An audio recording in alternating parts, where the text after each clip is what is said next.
कि 411वीं जयंती के गरिमापूर्ण समारोह में अभी भी जिनका सारगर्भित और उपदेशात्मक भाषण आपने सुना, राजस्थान सरकार में मंत्री और हमारे सबके नेता आदरणीय गजेंद्र सिंह जी,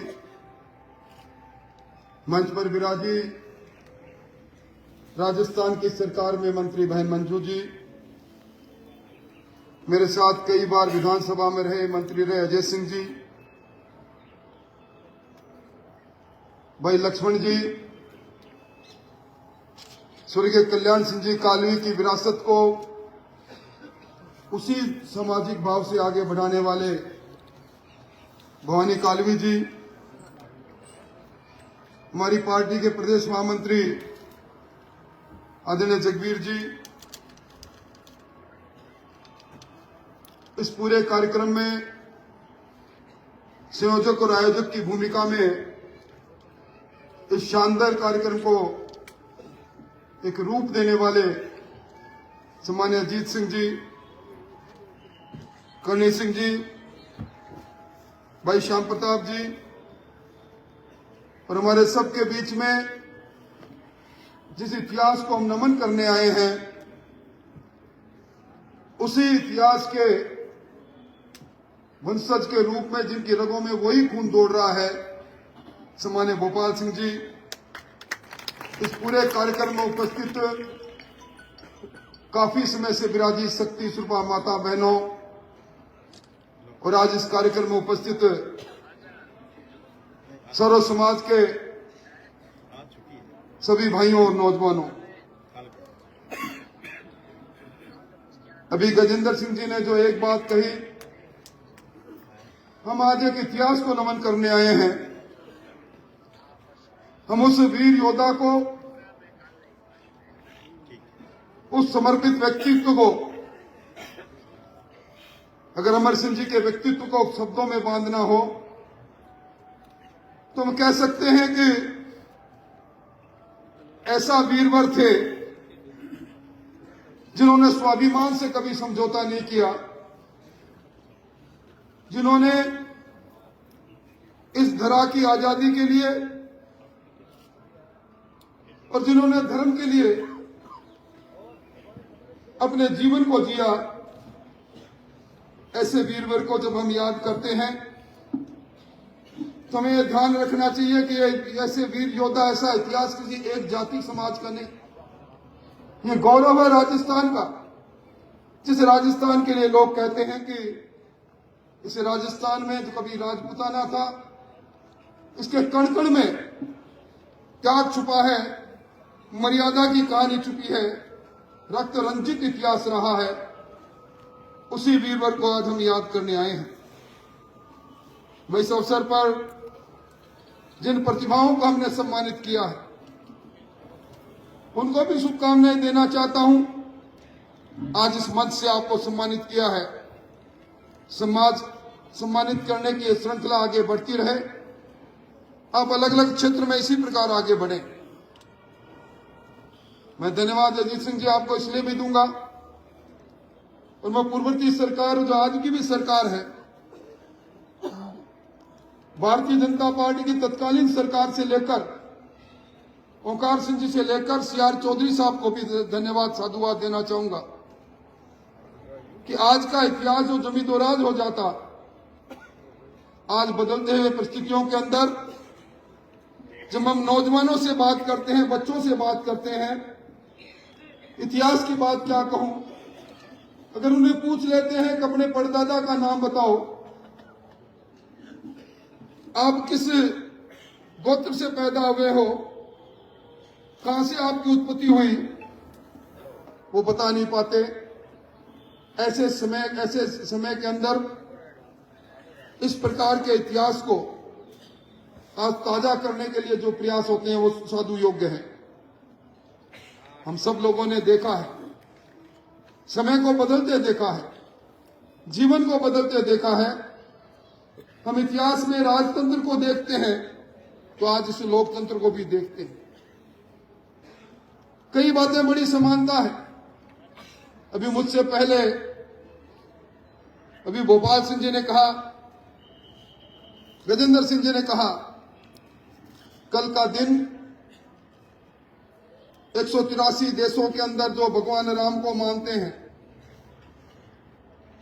जिनके मन में एक ही बात है कि उसी प्रभु की कृपा से ये मानव देह हमें मिली है, मर्यादा पुरुषोत्तम राम, वर्षों का वो संकल्प कि भगवान राम उसी स्थान पर विराजे जहां उनका जन्म हुआ, वो अवसर भी कल का है।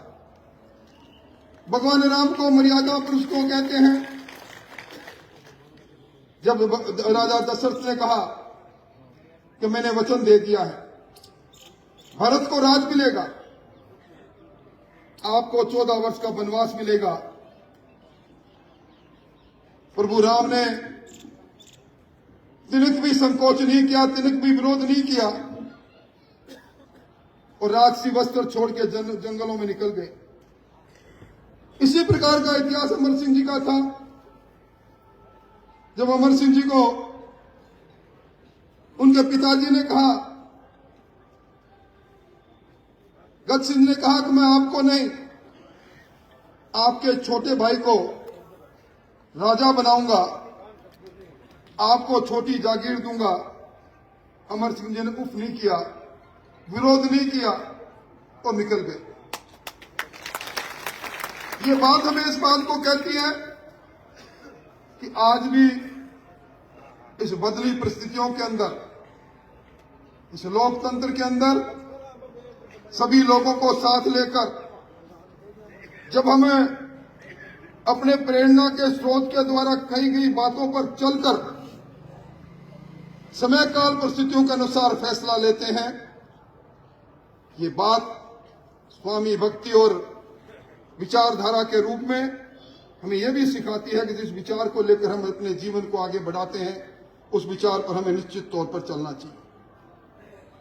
आज जिस प्रकार की हालात है, कोई हमसे छुपी हुई नहीं है।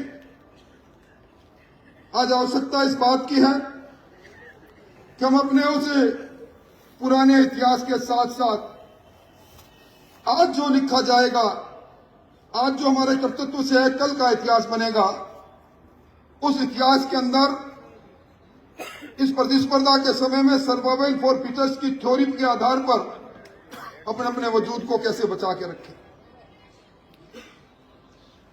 जब अमर सिंह जी के जीवन को और उनको देखते हैं और उनकी मृत्यु के कारण को देखते हैं, तो लगता है कि कई बार व्यक्ति अपनों से धोखा खाता है और अपने जब धोखा देते हैं तो इतिहास उसको माफ नहीं करता। हमें कोशिश इस बात को करनी चाहिए, जीवन के अंदर जिस राह पर जाए, या तो किसी को अपना कहें नहीं, अपना कहें तो अपनत्व का भाव हमेशा रहे। कालवी साहब स्वर्गीय कल्याण सिंह जी कालवी एक बात कहा करते थे, जोगा न तो जग पूछे, ना जोगा न कुण पूछे। ये जोगा बनने के लिए समय काल और परिस्थितियों के अनुसार हमें अपने आप को बदलना पड़ेगा। सर गिनाने के लिए नहीं, सर कटाने के लिए नहीं, अब सर गिनाने का वक्त आ गया।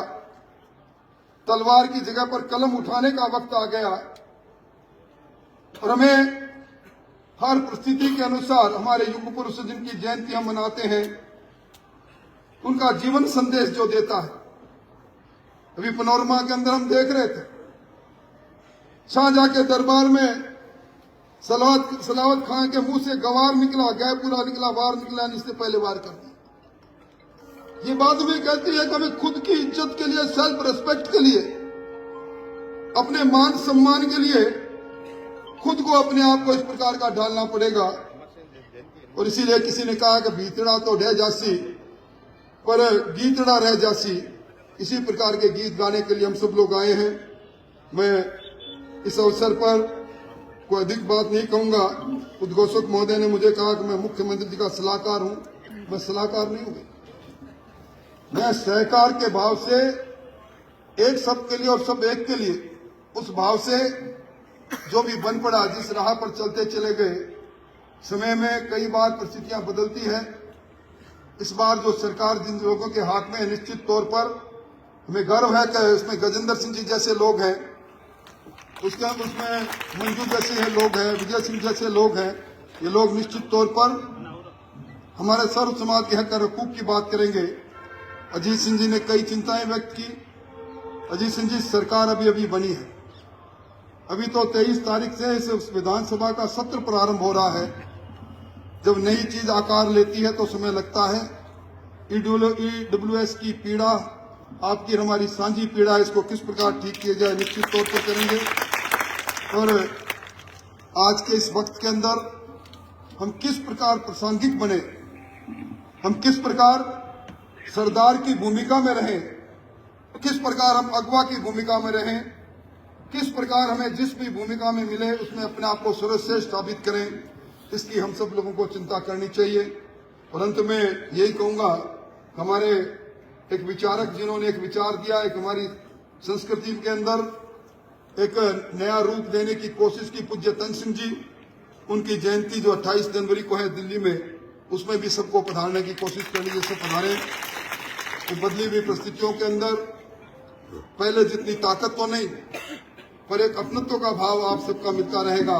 हम सब मिलकर इस भजनलाल जी की सरकार से जन कल्याण के कामों को धरती पर उतारने के लिए सबका अपना सामूहिक प्रयास रहेगा, सबका साथ होगा, तभी सबका विकास होगा। और इसीलिए सबका विश्वास में लेना पड़ेगा, और इसीलिए सबका प्रयास हमें मिलकर करना पड़ेगा। आप सब लोगों ने बुलाया, बहुत बहुत धन्यवाद, बहुत बहुत आभार।